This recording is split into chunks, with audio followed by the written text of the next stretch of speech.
Agárrate, opinión estremecedora. Buenas noches, bienvenidos a Agárrate, comenzando la semana.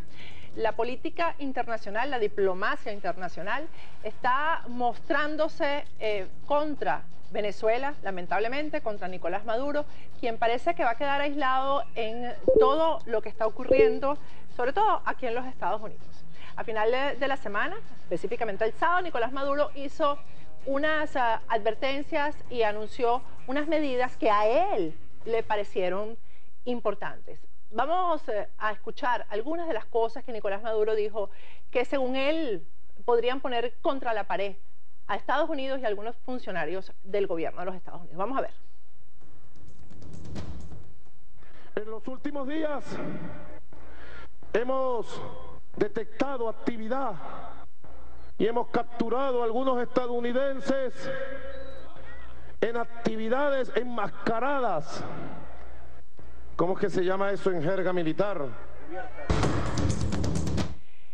Estadounidenses en actividades enmascaradas. ¿Quién podría ser? Nosotros hemos estado investigando y parece que podría ser el Capitán América que está preso en Venezuela. Ahí lo tienen ustedes, porque ese es un americano. ¿Qué más americano que el Capitán América? Y además está enmascarado. Bueno, aún no sabemos la identidad del enmascarado que tiene preso Nicolás Maduro, pero creemos que es el Capitán América. Él hizo otros anuncios que presuntamente iban a dejar sin sueño al presidente Barack Obama. Vamos a ver.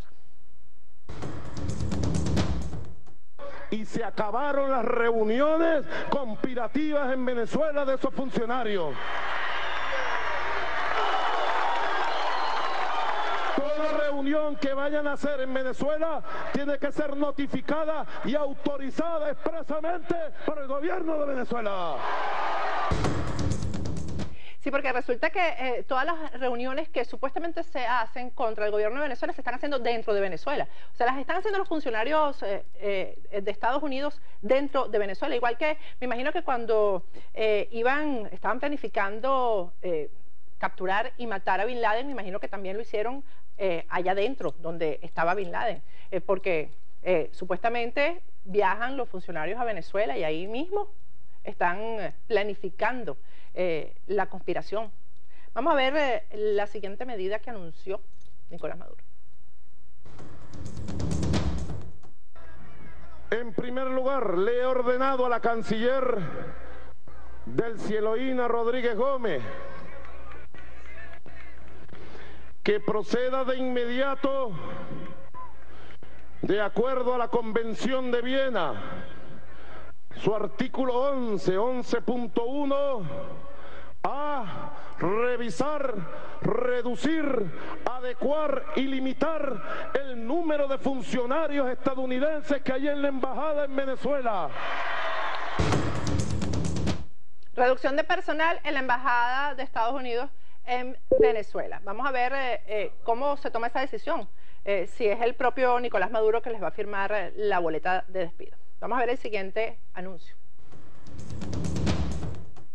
Así que para proteger a nuestro país, yo en tercer lugar he decidido implantar un sistema de visado obligatorio a todo estadounidense que quiera ingresar a Venezuela y que paguen la tasa de visa que pagan los venezolanos cuando quieren viajar a Estados Unidos. Vamos a implantar un sistema de visa como un sistema de protección.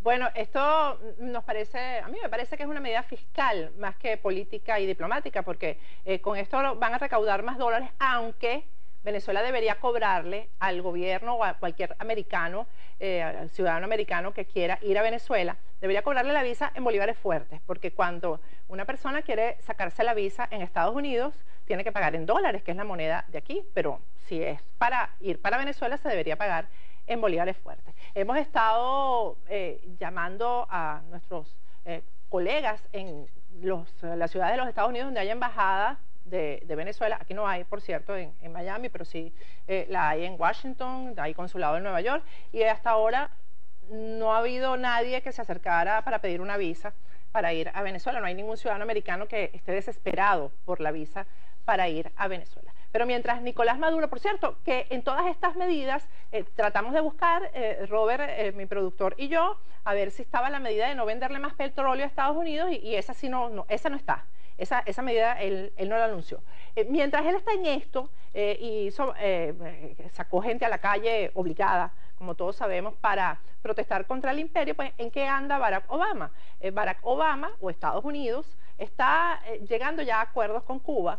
Ya en abril, el 10 de abril, ustedes saben que viene la cumbre de las Américas en Panamá y se dice que ni siquiera están pensando ya en quitarle el puesto o quitar la silla que va a ocupar Nicolás Maduro, porque ¿cuál es el papel que Nicolás Maduro va a jugar ahí? Si ahí se van a sentar, los protagonistas van a ser Barack Obama y Raúl Castro, que ya en ese momento deben haber llegado a los acuerdos, incluso los acuerdos que han sido más difíciles de aceptar por el exilio cubano, como que haya una embajada de Cuba en Miami y se abra la embajada de Estados Unidos en La Habana. Así que aparentemente lo que está quedando aquí es un hombre aislado, un hombre contra la pared, y en este caso es Nicolás Maduro. Hoy, por cierto, está aquí el primer ministro de Israel, Benjamín Netanyahu, y hay una polémica acerca de si debió venir o no, porque no fue invitado específicamente por Barack Obama.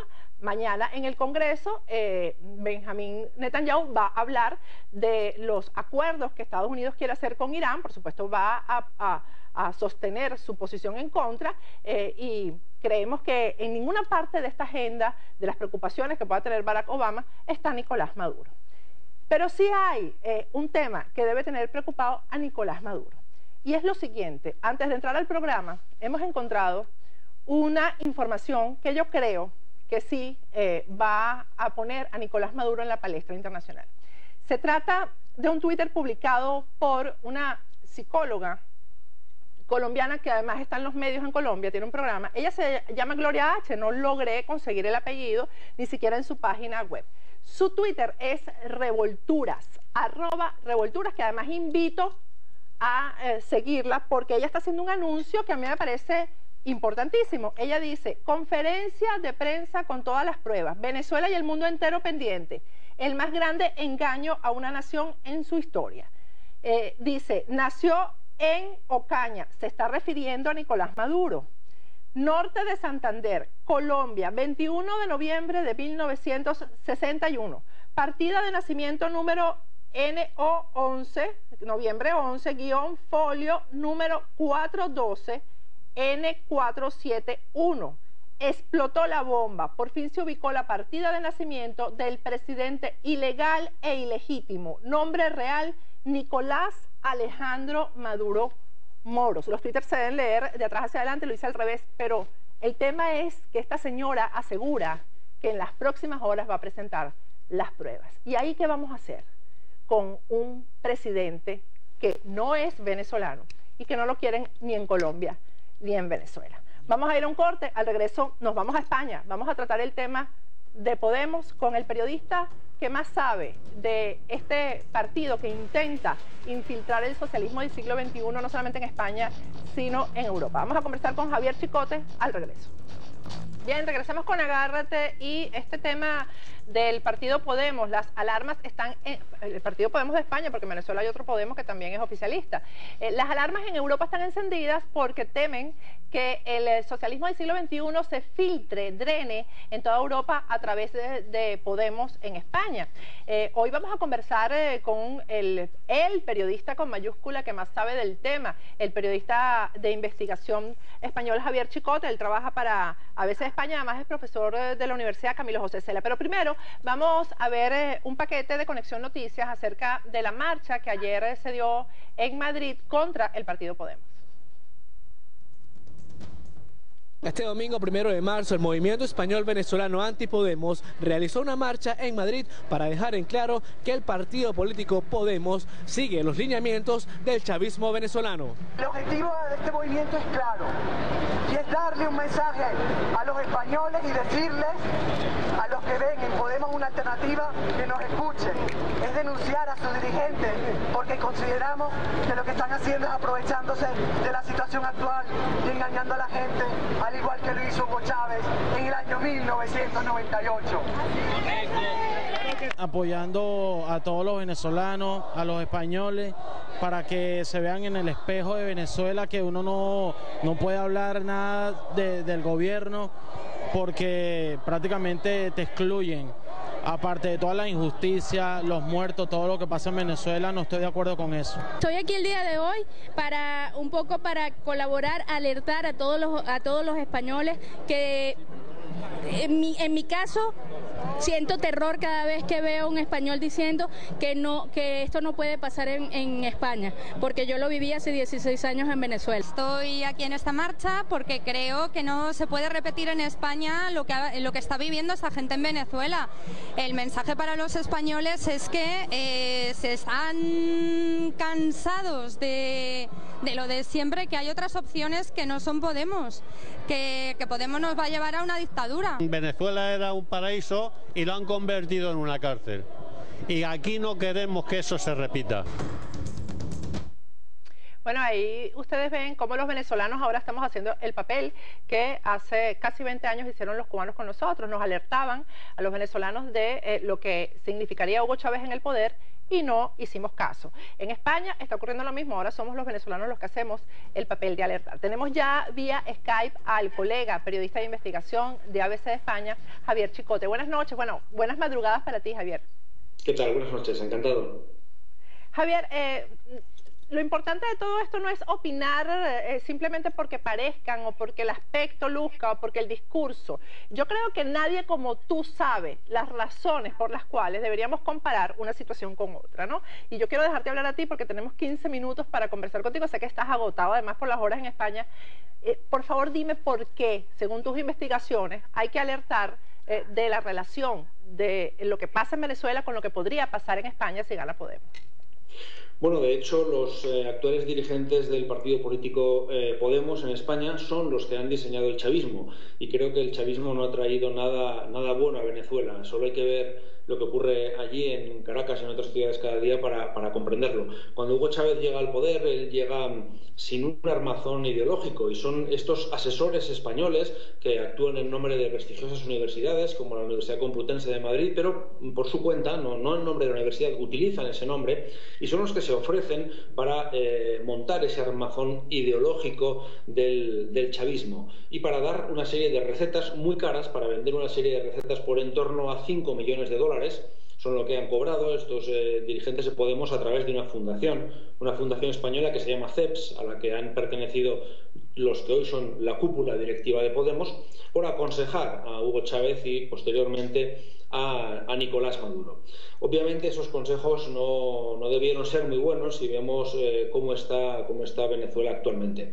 Pues bien, estos mismos políticos que han montado este armazón ideológico del chavismo lo que quieren es exportarlo. Es decir, por un lado ellos daban una pátina de credibilidad internacional a Hugo Chávez, y por el otro lado Hugo Chávez también los empezó a utilizar, ellos estaban gustosos de ser utilizados para exportar la revolución bolivariana, y de eso se trata. Lo que ocurre, y ese es uno de los motivos para tener miedo ante un avance, incluso miedo ante un avance de Podemos, es que ellos ya se están ocultando, ya están escondiendo la verdad, porque cuando vieron que tenían un crecimiento exponencial en este nuevo partido, ellos hasta hace 2 años no eran absolutamente nadie reconocido, ha sido un fenómeno televisivo importante, muy novedoso. Cuando vieron que podían obtener cientos de miles de votos, que incluso en alguna encuesta les dan como la primera fuerza política en España, empezaron a ocultarse, a ponerse la careta, a renegar de su pasado, porque nadie en España, en su sano juicio, quiere que nos gobernara alguien del corte del difunto Hugo Chávez. Entonces empezaron a renegar de Venezuela, cuando las hemerotecas, los vídeos están ahí. El millonario profesor Juan Carlos Monedero, paniaguado del régimen bolivariano, decía que Venezuela era una auténtica maravilla y que se vivía mucho mejor que en España, y que eso de que las mujeres no pudieran comprar productos sanitarios como compresas en Venezuela no era para tanto, porque decía que en América nunca había habido esos productos tan al alcance, que peor se estaba en España, ¿no? Pues este tipo de cosas. O cuando el líder de Podemos, Pablo Iglesias, decía que sentía gran envidia por los españoles que viven en Venezuela. Bueno, yo he tenido aquí venezolanos como profesor de universidad. Acabo de perder 2 alumnos venezolanos que vivían en Madrid y que sus familias no les pueden enviar dinero ni para pagar la matrícula, ni para vivir aquí, ni para pagar los gastos más básicos, y se han tenido que ir y dejar de cumplir un sueño por el desastre al que ha conducido a un país el chavismo asesorado por unos profesores españoles muy caros, carísimos, y que ahora se postulan como posibles gobernantes, aunque creo que no llegarán a tanto. Javier, sobre estos consejos, ¿ellos han aclarado cuáles son los consejos que le han dado al gobierno venezolano? Ellos han explicado, porque si fueron buenos consejos, el gobierno no se los siguió y sin embargo cobraron, ¿no? Fueron unos consejos como muy caros. Sí, los consejos eran carísimos. Ellos no lo han explicado, pero bueno, hemos tenido que investigarlo los periodistas para saber qué tipo de consejos daban. Pues por ejemplo, les dieron consejos sobre cómo neutralizar a la oposición, cómo silenciar a la oposición, algo tan democrático como eso. Yo publiqué cómo la Fundación CEPS colocó a 3 asesores, es decir, la Fundación CEPS es el germen de Podemos, de ahí nace Podemos, 3 asesores en el Palacio Presidencial de Miraflores, con un despacho al ladito del presidente Hugo Chávez. Por cada uno de estos asesores, Hugo Chávez pagaba 7.000 euros al mes, es decir, alrededor de 8.000 dólares mensuales por cada asesor. Vosotros sabéis mejor que yo cuál es el salario medio en Venezuela. Y si era tan necesario pagar 8.000 euros por cada asesor que sentaban allí en el Palacio Presidencial. Ese era el convenio más jugoso que tenían los gestores de CEPS, que era el convenio que se firmaba con el Ministerio de la Presidencia y que solía costar, eran unos 9 meses de trabajo y costaba alrededor de 250.000, 270.000 euros, en ocasiones más de 300.000 dólares por convenios, bueno, en este caso anuales. Pero bueno, también firmaron convenios con otros organismos públicos venezolanos, como es la televisión pública, asesoraron a la televisión pública y también alguna fundación de corte chavista. En total, si sumamos esos consejos de esas asesorías, pues nos encontramos con alrededor de 4 millones de euros en los últimos 10-12 años. Pero además tenemos al número 3 de Podemos, al que ya he citado el profesor Juan Carlos Monedero, que él era asesor a título personal, al margen de la Fundación CEPS. Solo por una de sus asesorías cobró $500.000. Esta asesoría se pagó a través del Banco del Alba, con capital venezolano principalmente, consistía en hacer un supuesto informe que no ha enseñado a nadie, que yo dudo de su existencia, sobre la implantación del sucre en Latinoamérica. Este informe se cobró en torno a finales de 2013 a través de una empresa pantalla y creo que la utilidad no ha sido mucha. No veo yo al dólar temblando en Latinoamérica como moneda de cambio entre distintos países por el avance del sucre, gracias al profesor Juan Carlos Monedero, alguien que para nada estaba capacitado para hacer un informe sobre política monetaria que costaba $500.000. Esto se está interpretando como pagos encubiertos para esta propaganda internacional, para tener un grupo de influencia en España, un lobby del chavismo y a fin de cuentas hacer propaganda de esa revolución bolivariana, que por otra parte no debería extrañarnos cuando sabéis perfectamente la cantidad de cientos de miles de millones de dólares que ha gastado de los recursos de los venezolanos Hugo Chávez para extender esa revolución a otros países. Dime algo, Javier, me imagino que sobre todo lo que tú me estás diciendo hay pruebas porque tú eres un periodista de investigación además muy serio. ¿Se han publicado las pruebas? Sí, yo he publicado los documentos de estos convenios, los pagos, cómo sacaban las divisas, cómo por ejemplo el profesor Juan Carlos Monedero pedía una autorización para sacar 35.000 euros a España y por supuesto la recibía cuando otros no la recibían, cómo todo el dinero que ha cobrado la Fundación CEPS, lo tengo documentado, el 75% de ese dinero se iba a España y el 25% se gastaba allí en Caracas. Curiosamente, viviendas de lujo, viviendas que costaban apartamentos de hasta 1.500 euros mensuales de alquiler, que esto, pues para un apartamento de 70 metros cuadrados en Madrid es caro, entiendo que en Caracas también es muy caro. Allí tenían un importante tren de vida financiado con el dinero de todos los venezolanos, los mismos venezolanos que hoy no pueden comprar productos básicos en sus supermercados. Y efectivamente todo eso está documentado y esas cifras son ciertas. Hay una parte que niegan los dirigentes de Podemos. Ellos dicen que el dinero que fue para ellos o para la fundación no se invirtió después en el partido, porque eso sería un delito. Tras la última reforma en España, un partido político de ningún modo puede financiarse por un gobierno extranjero.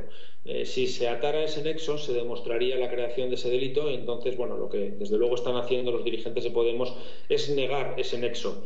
Pero al margen de la ruta del dinero, CEPS y Podemos es el mismo perro con distinto collar, y detrás de CEPS y Podemos está principalmente Venezuela y en un segundo término Irán, y eso es innegable. ¿Es ilegal esta ruta del dinero en España?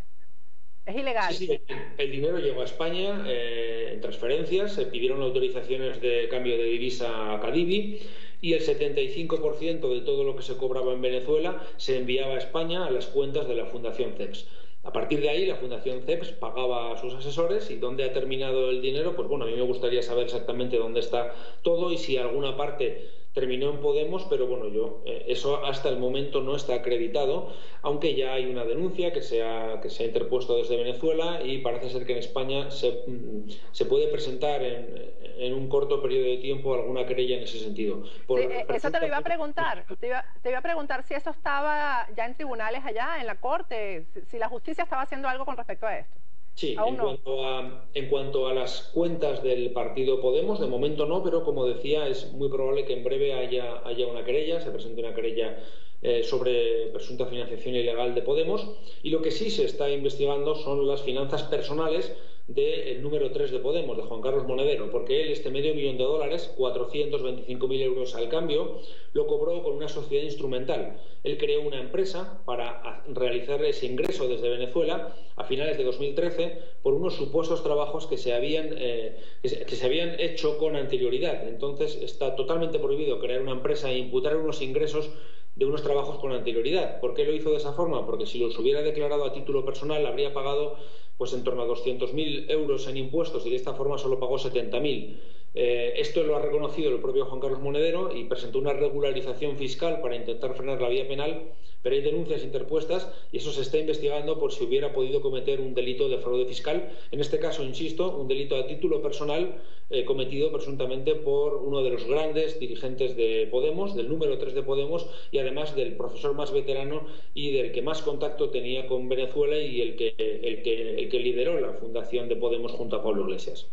Javier, han mentido ellos también acerca de su ideología, porque Chávez decía que él no era socialista ni comunista ni nada de eso, ya vemos cuál es. Ellos dicen también que no son socialistas y que no tienen nada que ver con eso.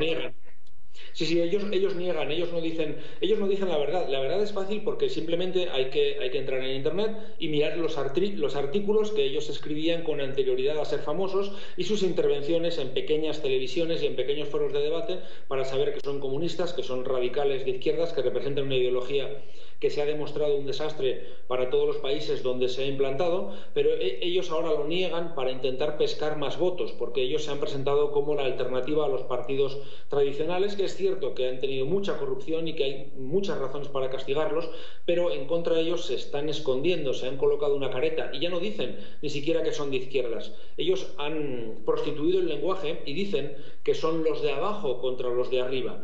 Son una serie de circunloquios verbales para ocultar la realidad. Pablo Iglesias, Juan Carlos Monedero, Íñigo Errejón, Carolina Vescanza, Luis Alegre, todos los dirigentes de Podemos son de la izquierda más radical que pueda haber actualmente en España. Asesoraban a Izquierda Unida, pero ellos estaban a la izquierda del partido Izquierda Unida, de la coalición de los partidos de izquierdas en España, que entre otros engloba al Partido Comunista. Pues para ellos Izquierda Unida son moderados y solo hay que ver sus discursos y su ideología y sus loas a un personaje como Hugo Chávez. En realidad se está haciendo un paralelismo. Yo hace poco revisé un vídeo que ya había visto de Hugo Chávez, de un Hugo Chávez muy moderado antes de llegar al poder, que hablaba como un futuro líder totalmente moderado, que no iba, por supuesto, a atacar empresas o a la libertad de cada uno tener un negocio, y ese pasó al expropiese.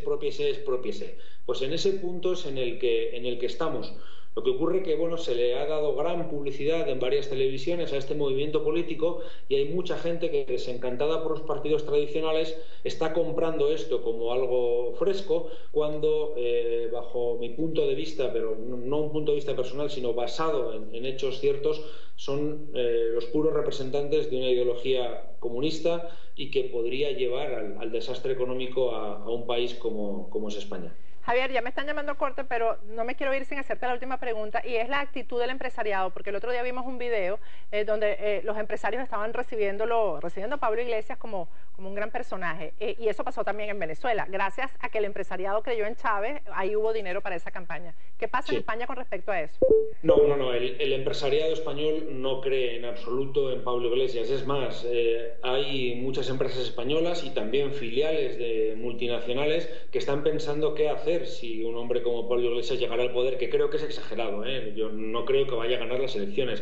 Va a tener muchos votos, indudablemente, y va a tener peso político en el Congreso de los Diputados, pero no hasta el punto de gobernar. Pero sí, como decía, hay empresarios calculando qué hacer, no sé, a dónde huir, por decirlo claro y llanamente, si gobernara un partido con una ideología como la de Pablo Iglesias. Recordemos que en su programa electoral presentado para las elecciones, programa que van cambiando, ellos presentaron un primer programa que era tan sumamente radical que cuando vieron que era tan radical empezaron a cambiarlo. Cuando vieron que, por ejemplo, prometían sueldo a cualquier ciudadano simplemente por ser un ciudadano y que eso era imposible de pagar, lo iban cambiando. Es toda una improvisación.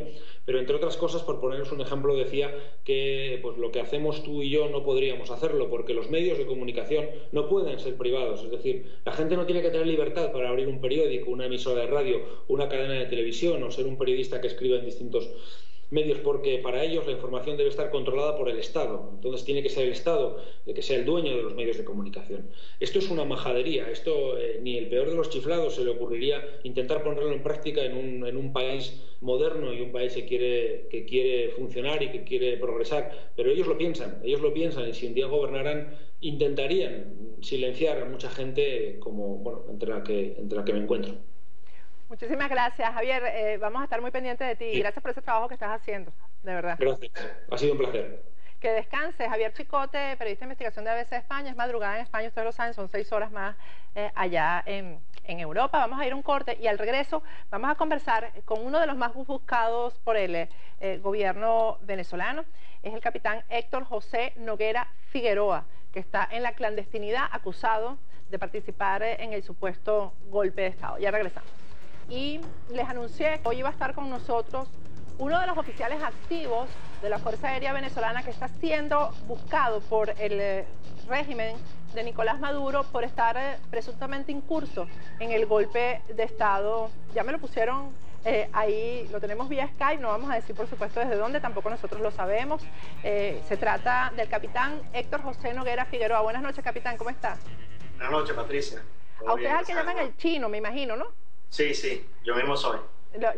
Yo ni pregunté esto antes, pero me imagino por los ojos chinos. Vamos a ver primero a Diosdado Cabello acusando al capitán Héctor José Noguera Figueroa. Vamos a verlo primero. Capitán Héctor José Noguera Figueroa, prófugo. Coronel José Suárez Rómulo, prófugo.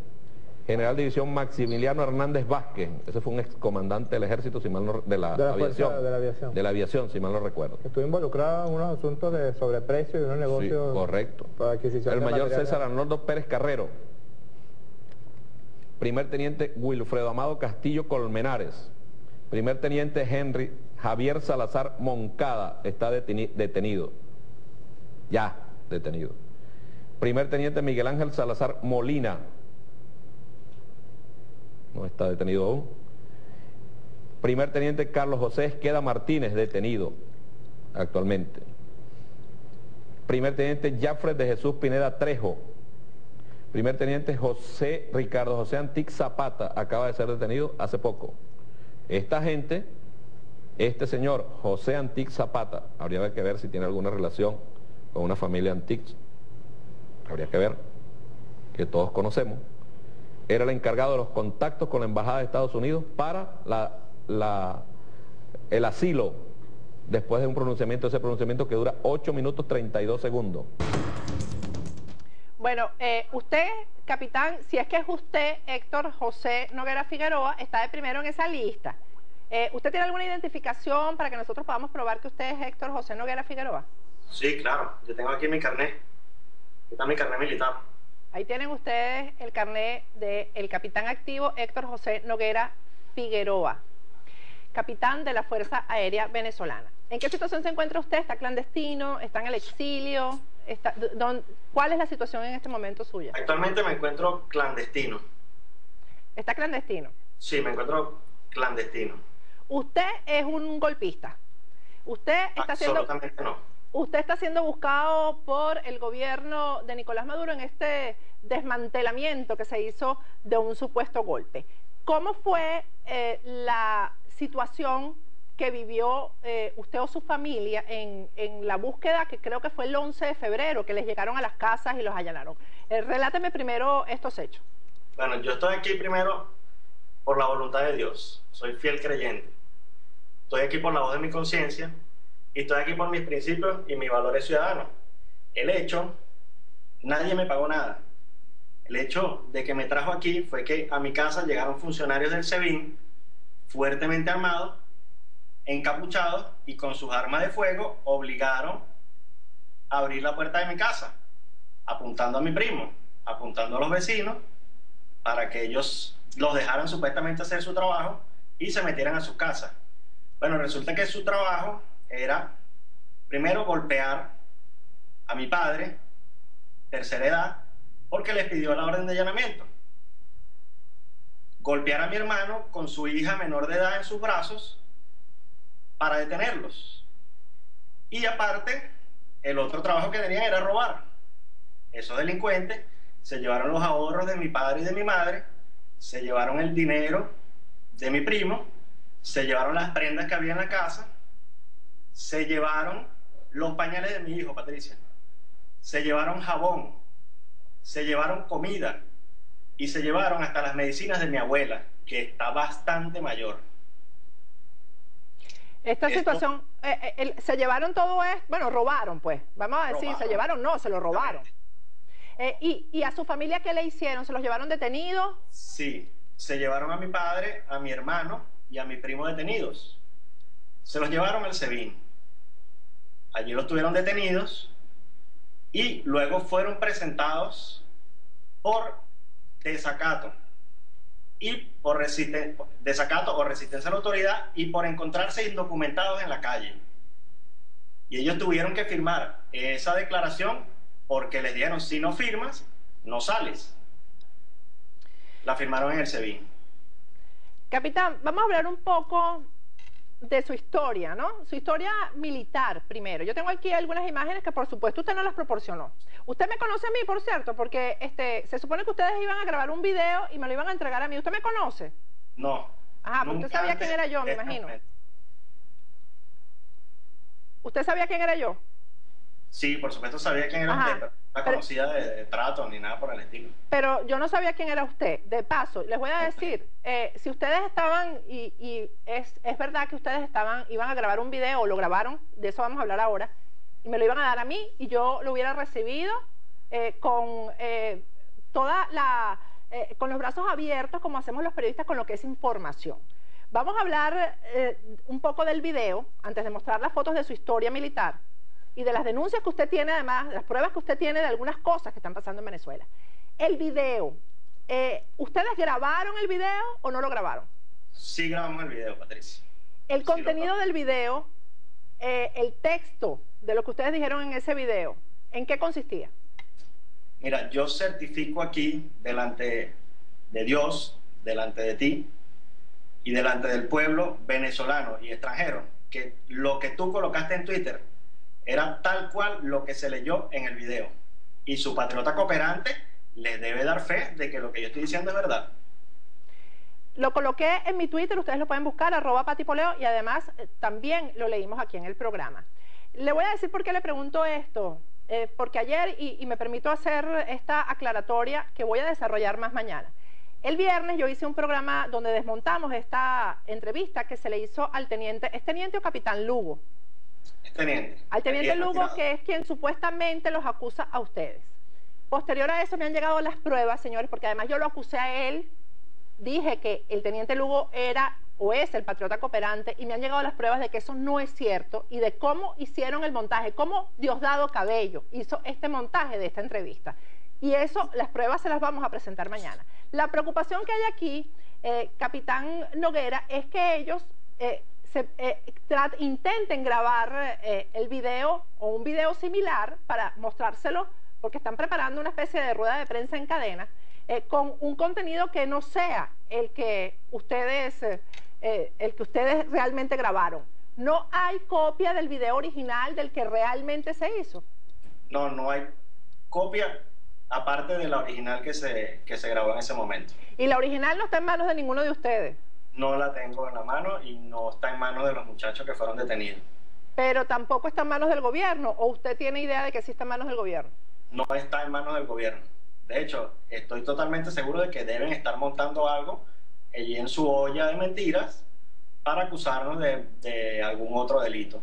Sí, y mañana vamos a mostrar la foto de quién fue que los vendió, capitán Noguera, porque ustedes sí grabaron ese video y había una persona ahí. Mañana voy a mostrarles fotos, le voy a decir el nombre, el apellido de la persona que le pasó la información al gobierno.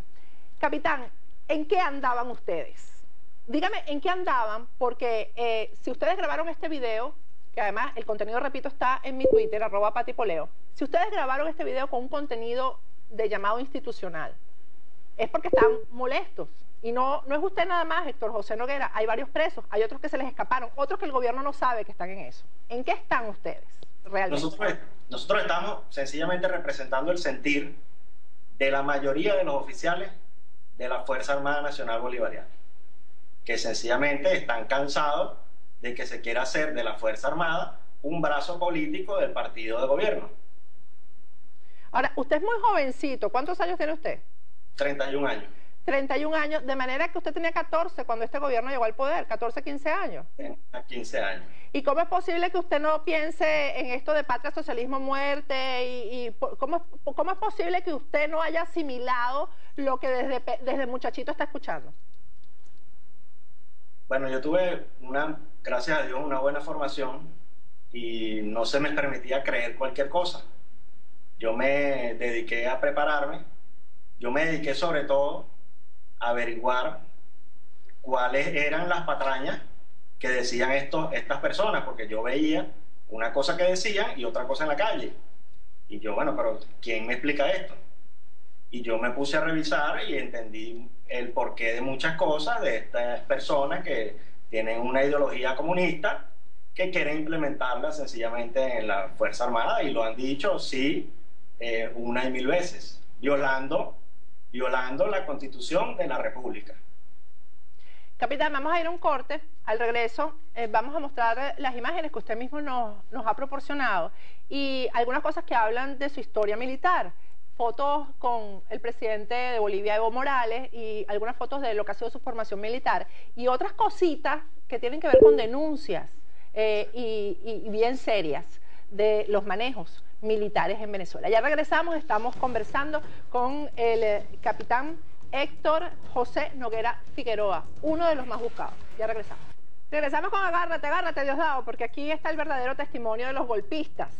Héctor José Noguera Figueroa, capitán de la Fuerza Aérea Venezolana, activo, está con nosotros aquí en Agárrate. Vamos a ver algunas de las imágenes. La número 2, vamos a colocar la número 2, tenemos vía Skype a el capitán Noguera Figueroa. Ahí tienen ustedes al capitán Noguera Figueroa con su traje de aviador, y obviamente está dentro de un avión. Me pregunto si es un Tucano. Capitán, ¿usted es piloto de Tucano? No, Patricia, yo ni siquiera volé Tucano porque yo decidí volar helicóptero y volé solamente F-260. Luego de allí volé Cougar y MI-17. O sea, ¿usted nunca se ha montado en un Tucano? Nunca me he montado en un Tucano. Bueno, ahí lo tienen ustedes. ¿Esa foto es un helicóptero? Un helicóptero MI-17. El grupo 9, si mal no recuerdo. Grupo 17. Ese es el grupo 17. Ok. Vamos a ver la siguiente imagen. Es la número 7, donde aparece el capitán Noguera Figueroa al lado de de Evo Morales. Evo Morales es el que tiene como una escarcha encima, yo no sé qué le cayó ahí encima, no sé si es nieve o qué es. Y el capitán Noguera Figueroa es el que tiene no sé cómo se dice eso en el argot militar, porque tienes como una bandana de colores. Tengo una gorra, lógicamente, y la chaqueta de vuelo. Ajá. ¿En qué momento fue tomada esta foto? Esa foto fue tomada en el año 2008, cuando yo era teniente y fungía en ese momento como piloto del presidente Morales, allá en la República de Bolivia, con helicópteros venezolanos. Usted fue piloto del helicóptero y donde iba a bordo el presidente de Bolivia. Sí, señora Patricia. Ese era un buen momento para dar un golpe y no lo dio. Bueno, es un comentario mío. Vamos a ver la foto del capitán en Rusia. Hay una foto del capitán en Rusia. Aquí no la tengo aquí marcada. ¿La tienes ahí, Robert? No la tengo numerada. Vamos a ver una foto importante de una avioneta, la foto número 6, la número 5, Robert. Vamos a ver la foto número 5. Ahí tienen ustedes una imagen de un avión que está obviamente en una selva, así como que sufrió un accidente. ¿A qué se refiere esa foto? Bueno, esa foto, yo quería decir con esa foto, eso fue un avión que se robaron del aeropuerto de Maiquetía. Y lo que resume esa foto es que los servicios de inteligencia, la DGCIN, SEBIN, no hacen su trabajo. Lo que hacen es perseguir a todo aquel que piensa diferente. ¿Por qué? Porque al gobierno lo único que le preocupa es que lo saquen de allí. No le preocupa a la gente, no le preocupa a la Fuerza Armada. Lo que le preocupa es mantenerse en el poder. Entonces han utilizado esos servicios de inteligencia sencillamente para correr chismes y para perseguir a la gente, porque tiene una ideología distinta a la que ellos quieren imponer en toda la sociedad. La foto número 9, por favor. Vamos a ver la foto número 9, que es una especie de mesa de juego o algo así. ¿A qué se refiere esa foto, capitán? Eso es sencillamente, eso es el área recreativa de una de las minas que funcionan en el estado Bolívar, a los ojos de todas las autoridades que están permitiendo la destrucción sistemática y continuada, sencillamente porque obviamente tienen acciones allí en esa destrucción y están permitiendo la destrucción del estado Bolívar. Hay unas fotos de una deforestación. Vamos a ver, por ejemplo, el número 14. Hay muchas fotos sobre esto. ¿Dónde fue tomada esta foto? También en el estado Bolívar. Esos son los indumentos que utilizan para deforestar allí, para sacar el oro. ¿Y quién saca el oro, capitán? Ahí hay extranjeros, hay toda clase de personas, venezolanos y extranjeros, que están ejerciendo la minería ilegal bajo los ojos del gobierno permisivo, pero permisivo a cambio, lógicamente, de parte de ese oro. Mire, capitán, comenzando el programa, anuncié que hay ella no es periodista, pero tiene un programa, parece que muy importante en Colombia. Ella va a hacer una denuncia y dice que con pruebas de que Nicolás Maduro es colombiano. Parece que por fin se ubicaron las pruebas y la partida de nacimiento original de Nicolás Maduro. Ella dice, y voy a repetir la información porque me parece que es sumamente importante. Ella dice, incluso publica en su cuenta de Twitter, recomiendo seguirla porque en cualquier momento va a lanzar la bomba, @revolturas, es su Twitter. Ella se llama Gloria H, no sé, me imagino Hernández o algo así.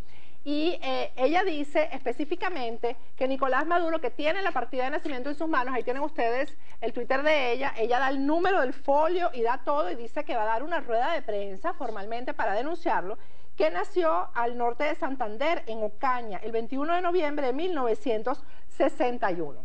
Capitán, ya esto se sabía. Ahora que esta señora colombiana entregue las pruebas en una rueda de prensa va a ser algo muy importante. ¿Qué pasaba dentro de la Fuerza Armada con respecto a este tema de que un colombiano es presidente de Venezuela?